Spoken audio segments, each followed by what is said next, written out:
आज हम बनाएंगे अंडे के बिस्किट।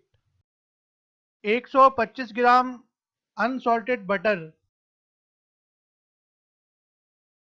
125 ग्राम चीनी। इन सबको अच्छी तरह मिक्स करेंगे।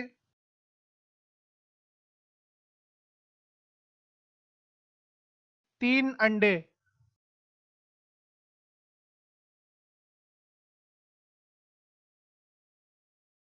इन सबको अच्छी तरह मिक्स करेंगे।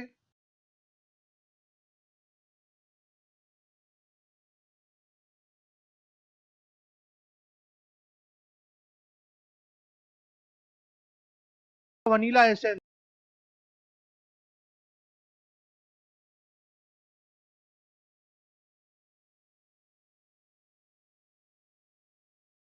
200 ग्राम मैदा,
इसे बेक करेंगे 170 डिग्री सेंटीग्रेड पर 20 से 30 मिनट के लिए।